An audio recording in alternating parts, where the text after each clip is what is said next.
Oke, silakan masuk. Oh, Mari mas. Silakan masuk mas. Oke. Belum kan belum? Misi. Oke, silakan masuk. Silakan duduk mas mbak.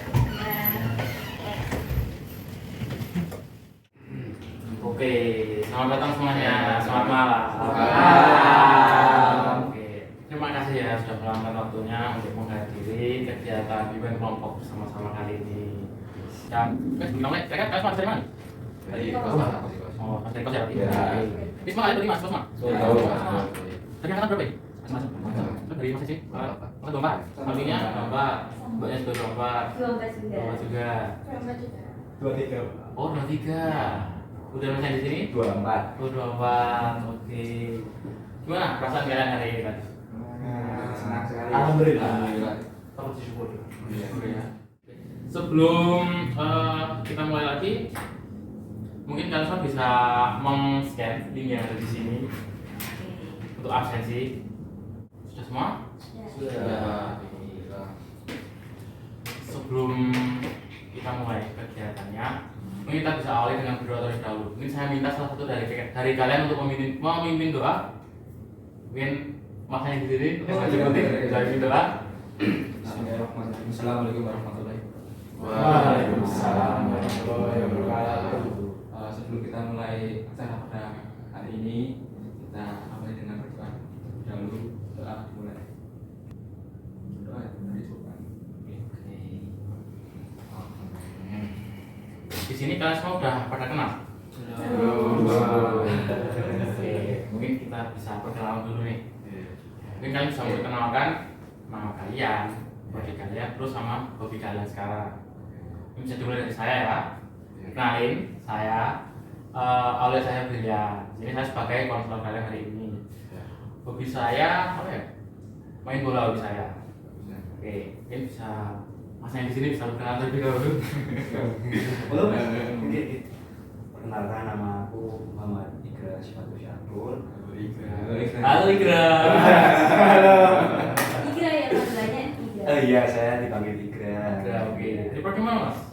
Aku dari prodi Ilmu Sejarah. Oh, sejarah. Bersama hobi.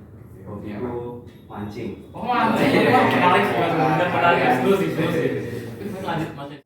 Oke, setelah kalian mengisi presensi, hari ini saya akan menjelaskan tujuan kegiatan kita kali ini.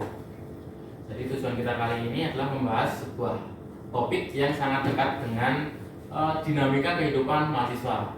Terutama kalian semua kan mahasiswa juga ya. Ya. Yaitu mengenai kebiasaan menunda tugas atau prokrastinasi akademik. Kemudian dari kalian semua ini sebelumnya udah pernah ikut di kelompok belum? Belum. Sama sekali ya? Belum semua ya? Pertama. Saya akan sedikit menjelaskan ya mengenai kegiatan kita kali ini. Jadi di bimbingan kelompok ini kita akan berdiskusi atau membedah sebuah masalah atau sebuah topik yang sudah kita sepakati, yang berarti nanti tentang prokrastinasi. Dan dalam diskusi ini saya harap kalian semua bisa saling menghargai pendapatnya teman-temannya masing-masing, tidak menyela, nah benar sekali tidak menyela begitu. Nah, dan kalian kesini tuh atas dasar sukarela kan? Iya. Dan kemudian nanti ketika kegiatan ini dimulai, saya harap kalian bisa terbuka juga. Dan jika ada teman kalian yang mungkin menceritakan mungkin hal-hal yang lumayan pribadi, mungkin kalian bisa merahasiakannya. Jadi apa yang kita bahas di sini, jika itu berkaitan mengenai hal pribadi dari teman kalian yang dibagikan, maka tolong dirahasiakan. Baik, bisa kita mulai? Bisa. Oke.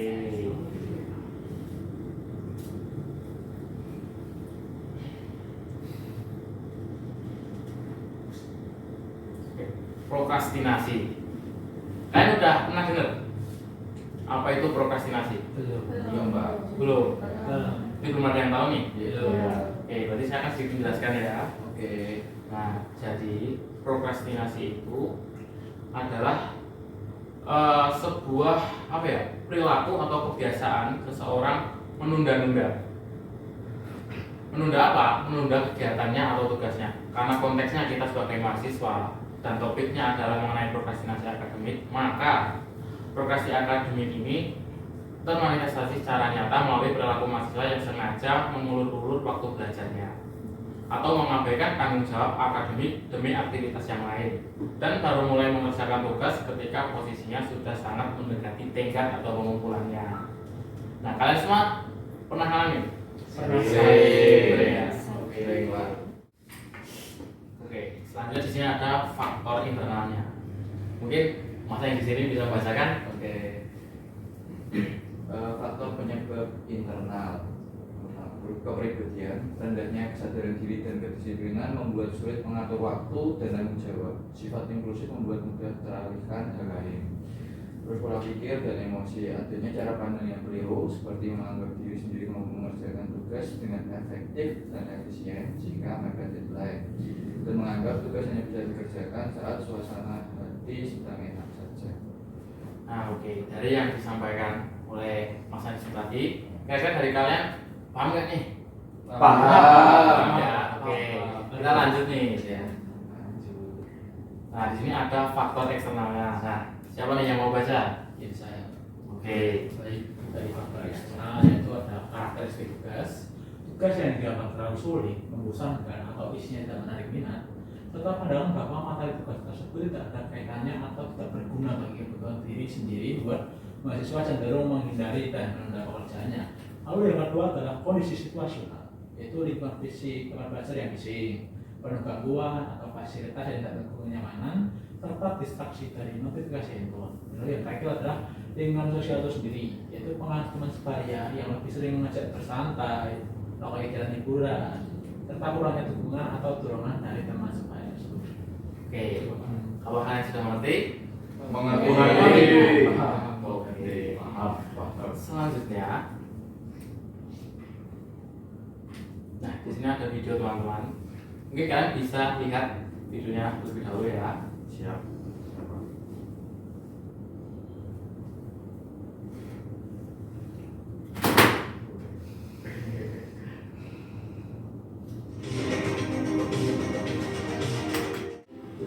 Oke, ini sudah selesai nih. Setelah kalian amati videonya tadi, kira-kira kalian bisa nentuin nggak apa penyebab mbaknya tadi menunda pengerjaan tugasnya? Dari saya. Oke, bisa dimulai dari masnya. Oke, mungkin dari awal mbaknya tuh udah melihat dari 3.000 kata itu. 3.000 kata tuh kayak kok berat banget gitu. Kayak kalau udah gambaran presenter bikin malas duluan gitu kalau menurut saya ya. Oke. Fokusnya di situ. Berarti mbaknya tuh udah males duluan sama Iya. tugasnya, karena sulit atau mungkin nggak menarik bagi dia. Nah, dari yang lain? Mungkin karena habis dari tanggapannya Mas Hadi tadi, benar karena apa tadi Mas? Terlalu fokus Udah, ke 3.000 kata. udah netting 3.000 katanya itu yang membuat kayak aduh susah nih, kayaknya ke hal-hal yang lain nanti dikerjain dulu, lebih enak nih yang lain nih. Oke. Kalau yang lain nih, ada nggak mungkin dari faktornya, mana yang faktor internal, mana yang faktor eksternalnya, berdasarkan faktor yang sudah kita pahami tadi. Eksternal, oke, di sini ya Pak ya. Oke, kalau eksternal mungkin yang sudah dijelaskan Bapak tadi, mungkin mbaknya itu ke-distract dengan apa itu tadi, lingkungan, bukan kondisi situasional ya mungkin ya. Ya. Terdistraksi dari notifikasi handphone, terus tadi terdistraksi dengan dulan ya, tadi sempat Oh, dulan oke. juga main handphone mungkin. Oke. Mungkin seperti itu sih Pak. Oke. Kemudian kalau dari faktor apa ya, internalnya, menurut kalian aja nih, kira-kira karena apa? Kalau dari faktor internal, menurut kalian? Dari kepribadian sih menurut saya, karena yang tadi gue ya udah yang kesadaran diri dan kedisiplinan, lalu kayak mengatur waktu dan tanggung jawab itu ya, padahal itu tugasnya sendiri ya. Ya. Kalau dari kalian nih, Pernah ngalamin kayak gitu tadi? Pernah banget. Ya, sering Pak. Sering? Sering. Mungkin ada di sini salah satu dari kalian yang mau cerita ini pengalaman kalian waktu nunda tugas. Biasanya dikarenakan apa? Mungkin dari masnya ini, Mas Putri. Saya ya, ini kan enggak tugasku yang kemarin ada tugas kan deadline kan dikasih kan seminggu kan. Ya. Nah, ya saya tuh bahasanya nggak pangke bahwasanya tugas ini wah gimana tapi terus baik pas wis sampai 2 sampai 1 no, lagi yang menang tugas tersebut langsung aku kerjaan. Jadi keadaan fokusku di awal dikasih tugas sama hampir deadline itu malah lebih efektif yang di akhir deadline. Jadi ini waktu hampir pengumpulan aku langsung agak terus langsung semua yang yang dijelaskan oleh dosen itu keluar semua gitu. Oke, itu anggapannya dari masnya Mas tadi ya. Berarti dari kan bisa ketahui nggak itu tadi faktor yang mana, internal atau eksternal? Itu internal. Ya benar sekali, tadi faktor internalnya. Mungkin dari yang lain ada yang mau ceritain pengalamannya? Mau nambahkan ke masnya sih. Mau menanggapi? Boleh kalau menanggapi. Silakan. Soalnya saya pernah baca ya. Iya. Tapi karena ini saya kepepet. Itu kayak semuanya itu bisa gitu. Bisa contohnya nih, misal tiba-tiba tuh dia dikejar harimau nih, dengan rasa kepepet tiba-tiba dia bisa melihat pohon, padahal sebenarnya dia nggak bisa. Benar, kepepet. Oke, karena COVID itu tadi ya. Ya. Tapi kalian ngerasain dampaknya nggak dari nunda tugas tadi? Ngerasa? Ngerasa ya. Oke. Jadi dari prokrastinasi ini pasti juga ada dampak buruknya bagi kita. Ya, seperti yang saya tuliskan di sini. Ada beberapa dampak yang dapat tentunya memperburuk keadaan kita. Mungkin yang pertama dari peningkatan kecemasan dan stres. Penundaan tugas secara terus-menerus memicu lonjakan kecemasan dan stres yang signifikan. Terutama ketika tenggat waktu pengumpulan tugas semakin dekat. Pasti kalian merasa ada beban yang kayak apa ya, ganjil banget lah, mengganggu aktivitas kalian, kegiatan kalian gitu. Kemudian ada dampak yang kedua, mungkin Mbak Risma bisa membacain. Terakhir ada penurunan prestasi dan nilai. Ini hampir sama dengan dampak yang sebelumnya. Karena kita menunda tugas kita, tentu pekerjaan kita menjadi kurang berkualitas karena kita mengerjakan apa adanya saja hingga tidak maksimal dan dapat menyebabkan turunnya IPK kita. Gitu. Oke, selanjutnya di sini saya ada lembar kerja. Saya akan bagikan kepada kalian satu-satu. Coba bagian ya, Mas. Nah, di situ ada nomor 1, diagnosis masalah. Tolong kalian tuliskan tugas atau pekerjaan kalian yang sering kalian tunda kira-kira apa nih? Tolong dituliskan di situ. Sudah. Oke, sekarang saya minta salah satu buat bacain pekerjaannya. Saya minta sebelumnya dari kalian ada sekali lah nggak nih buat bacain atau saya tunjuk? Tunjuk. Oke, mungkin dari Mbak Risma bisa bacain hasil pekerjaannya. Saya izin membacakan Bapak dan teman-teman. Untuk tugas yang paling sering saya tunda itu ada di tugas statistik dan tugas yang berkaitan dengan pembelajaran, seperti contohnya tugas membuat media pembelajaran atau penilaian pembelajaran dan strategi pembelajaran seperti itu, Pak. Selain itu juga tugas kelompok itu juga menjadi tugas yang biasanya saya tunda juga, Pak. Terus untuk ini selain faktornya untuk faktor penyebab internal itu sebenarnya kalau dari internal itu saya suka mengerjakan tugas, Pak. Paling biasanya itu cuma kayak kehilangan motivasi awal, terus nanti akhirnya mencari motivasi gitu, terus nanti baru mengerjakan. Biasanya itu saya malah lebih di eksternal, Pak. Ya, gitu. Karena apa tuh, Pak? Ya, jadi saya kayak cerita sedikit ya, Pak.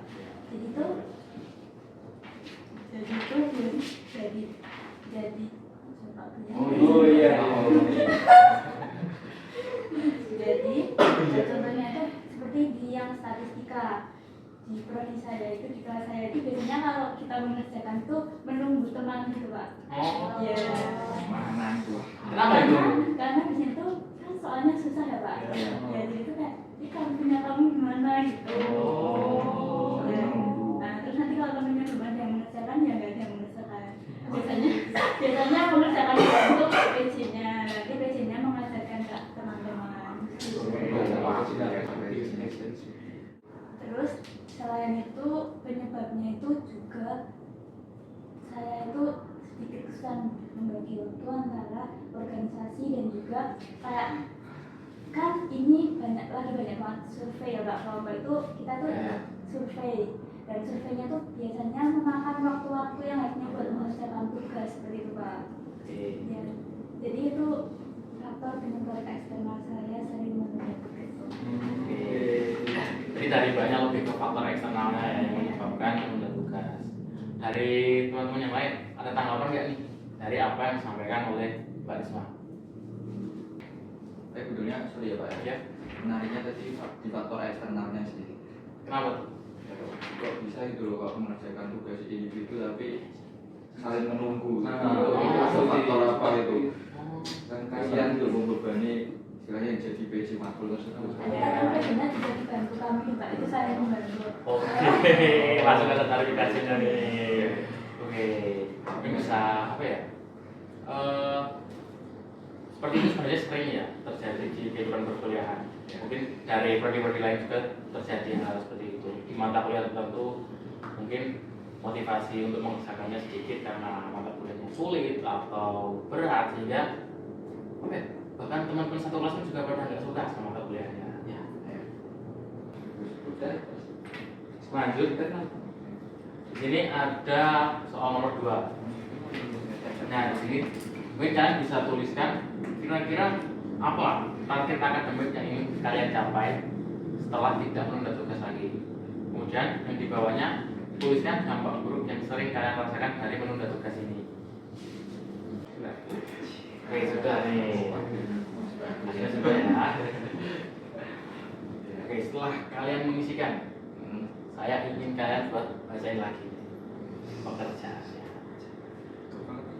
Mungkin bisa dimulai dari Mas Bagus kayak tapi ucap banyak banget nih. Ya buat saya Pak bilang jawab. Oh, buat saya Ini malah. bisa dilombakan Pak. Oh. Selanjutnya dari Mbaknya yang khusus itu Mbak Zila ya tadi namanya. Oh iya boleh. Gitu ya. Iya. Oke. Dari teman-teman yang lain, ada yang mau ceritain lagi nggak dampaknya yang pernah dialami? Oke, dari Mas Hadi. Dari teman-teman nih, dari kebiasaan yang sering menunda tugas. Kalian sendiri sebelumnya punya cara nggak buat ngatasin kebiasaan menunda tugas ini biar nggak menunda tugas lagi? Ada trik atau cara nggak dari kalian sebelumnya? Mungkin kalau ada jadi ceritain ke teman-teman. Mana tuh Mas Hadi? Dulu nih. Kalau saya dulu tuh mungkin lebih kalau bisa kalau tugas banyak banget nih, saya buat challenge buat skala prioritas ya. Prioritas ya.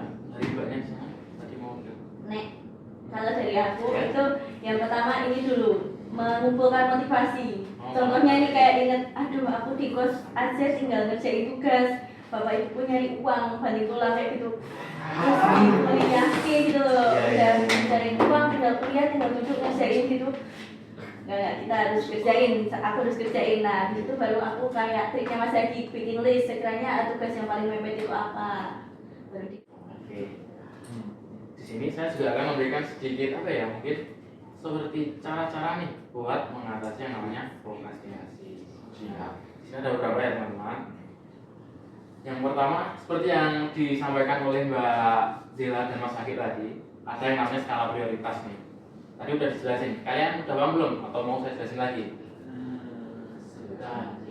Sudah ya. Saya lanjut ke yang kedua. Ada yang namanya teknik Pomodoro, yaitu metode memanajemen waktu yang membagi durasi kerja atau belajar kita menjadi sesi fokus selama 25 menit terlebih dahulu. Jadi kita ngerjain tugas selama 25 menit, kemudian diselingi dengan istirahat 5 menit. Nah, seperti itu. Jadi mungkin bisa kan lagi ngerjain tugas nih. Sudah 25 menit mungkin kan bisa istirahat sebentar, makan atau minum atau mungkin scrolling ya kan, scrolling. 5 menit Tapi 5 menit saja. Kemudian lanjut kerjain tugas lagi. Dan selanjutnya mungkin bisa kalian bacakan. Salah satu yang mau baca? Mungkin Mbak Orisa. boleh dibaca itu. Poin 2 kan? Ya. Poin yang kedua yaitu menumbuhkan. Nah, yang terakhir yaitu memberi reward pada diri sendiri. Jadi kita ketika kita mengerjakan tugas, selesainya setelah kita selesai kita memberi reward nih. Misal aku bakal nonton film setelah ngerjain tugas A, seperti itu. Atau mungkin aku bakal jajan setelah aku selesai ngerjain tugas. Jadi sebelum aku selesai ngerjain tugas, aku nggak bakal jajan, seperti itu. Nah, dari kalian sendiri nih, ada nggak beberapa teknik yang sudah kalian terapkan selain dari teknik mungkin dari Mas Hagi atau Mbak Zira tadi yang skala prioritas? Saya apa? Oke, Kalau saya pakai yang Pomodoro. yang Pomodoro. Oke. Kan kalau di kelas saya itu biasanya sudah ada anak-anak yang udah nulis tugas kalian. Terus kayak DM-nya kapan, terus pengerjaannya gimana gitu. Jadi tuh teman-teman tuh bisa langsung mengerjakan. Jadi saya lebih fokus ke teknik Pomodoro. Jadi biasanya saya 25 menit mengerjakan, 5 menit scroll. Tapi saya beneran kalau 5 menit scroll ya 5 menit. Oke, setelah saya menyampaikan beberapa cara tadi, saya ingin kalian merumuskan cara kalian sendiri di nomor 3 ini. Jadi kalian nggak cuma nulisin saya akan menggunakan teknik Pomodoro, saya akan menggunakan skala prioritas. Tapi saya ingin kalian buat secara detail sesuai dengan tugas kalian masing-masing seperti apa. Oke, bisa dipahami? Makanya sudah. Masih ada 2 yang belum ya. Kita sudah. Oke. Karena kalian sudah menuliskannya, saya ingin kalian buat bacain lagi nih. Mungkin bisa dimulai dari Gitu sih Pak. Oh, gitu ya. Baik, ya saya bisa dari Mas Bagus yang bisa ceritain. Saya sama sih ya dengan adanya self-reward kan kita kan lebih pede lah Lebih semangat. ya Oh, proses sama saya sama berarti saya reward ya. ya Oke.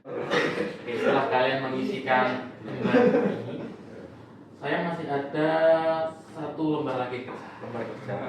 Ini berisikan apa ya? Semacam refleksi atau evaluasi. Saya ingin kalian untuk mengisikannya terlebih dahulu. Tolong dibagikan ya Mas. Iya, siap. Oke. Nah di sini tolong kalian tuliskan apa hal baru yang kalian dapat dari kegiatan kita kali ini.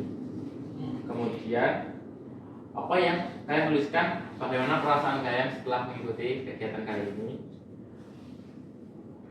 Dan yang terakhir itu sama seperti yang baru saja kita tuliskan sebelumnya, yaitu mengenai apa sih yang akan kalian lakukan selama 24 jam ke depan.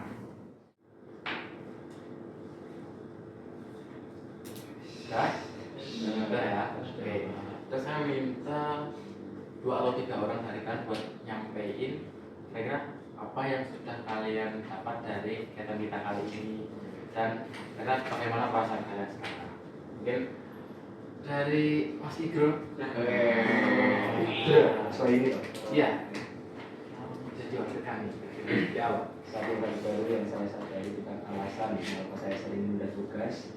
Yang pertama yaitu karena distraksi dari luar, yaitu teman-teman saya yang setiap hari main ke kos terus ngajak mabar sampai malam.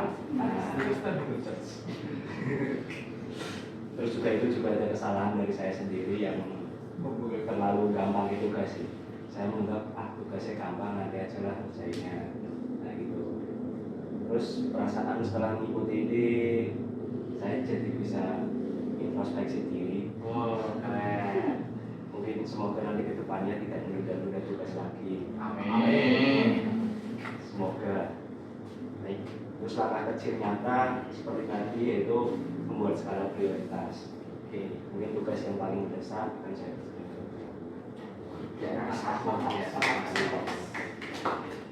Kemudian dari Mas Bagus. Untuk saya sih ya hampir sama dengan Mas Ega. Itu karena apa ya, Pak Sandi sering diajak-ajak main kayak Gus ini ayo makan ini mau ora dan langsung wah mau ini langsung crash ke kos daerah. Oh, karena ada ajakan dari luar. Dari luar. Terus ada sepanjang sering nggak pakai tugas. Nah, itu membuat saya itu kurangnya maksimal dalam melaksanakan tugas. Terus kan ya gara-gara kurangnya maksimal kan ya berpengaruh pada diri saya, baik secara fisik maupun mental. Terus untuk perasaan saya diskusi kelompok ini yaitu saya cukup paham dan senang karena saya sudah dijelaskan ini tadi materi yang tentunya belum saya dapatkan.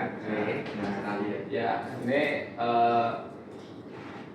materi yang baru saja Bapak sampaikan kan dapat menjadi refleksi diri itu saya sendiri ke depan harinya. Itu. Terus tindakan yang ingin saya kerjakan ya seperti ada saya kan ada tugas kan, deadline-nya minggu depan. Ya. Nah, saya mencoba untuk menyicil lah, menyicil ya. Dengan tadi yang seperti jelaskan itu saya ingin memberikan self reward untuk diri saya sendiri. Oke, selanjutnya yang terakhir nih, saya minta satu dari kalian buat ngasih kesimpulan dari kegiatan kita kali ini. Jadi Mas Rusak deh, Mas Rusak. Ngasih kesimpulan dari kegiatan kita kali ini. Kesimpulan yang mungkin saya pribadi bisa ambil itu tentang ilmu bagaimana kita itu tidak menunda pekerjaan atau yang tidak disebut dengan prokrastinasi. Dan sudah dijelaskan apa itu pengertian prokrastinasi. Terus tadi juga sudah ditampilkan video tentang studi kasus ya, bagaimana seorang mahasiswa itu menunda pekerjaan. Ternyata menunda pekerjaan itu tidak hanya dari faktor internal saja, tapi juga tidak hanya ada faktor eksternal saja, tapi juga ada faktor internalnya. Yang sudah dijelaskan untuk faktor eksternalnya ada terdistraksi dengan notifikasi handphone, terdistraksi dengan ajakan mabar dan lain sebagainya. Untuk internal tadi ya sifat inklusif, sifat menggampangkan tugas dan lain sebagainya. Terus ya kegiatan hari ini mungkin kalau dari saya pribadi cukup menjadi bahan refleksi saya dan menjadi komitmen saya bahwasanya besok kalau misal ada tugas bisa saya pekerjakan. Oke, keren sekali. Berikan tepuk tangan.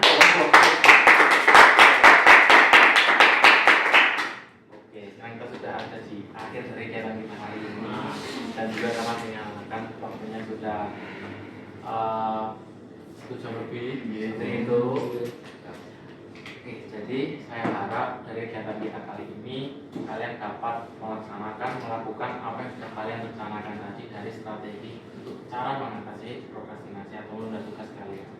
Saya harap kalian dapat menerapkannya bukan cuma hari ini, besok atau minggu depan, tapi seluruhnya ke depannya hingga kalian lulus dan menjadi sebuah kebiasaan.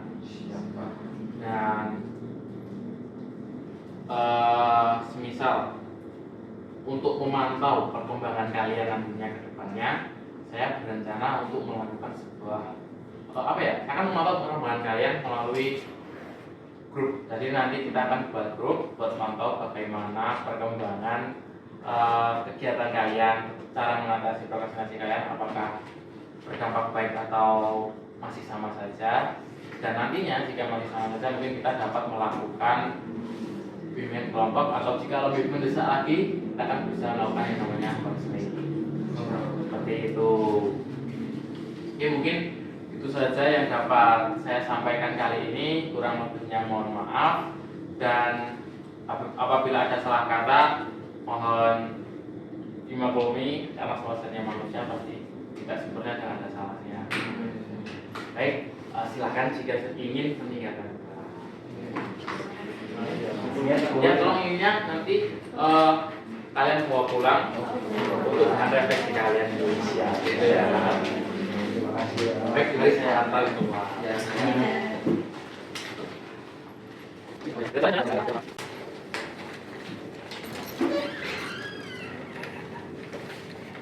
Semoga selamat sampai tujuan. Amin. Insya Allah bisa jadi lebih baik ke depannya.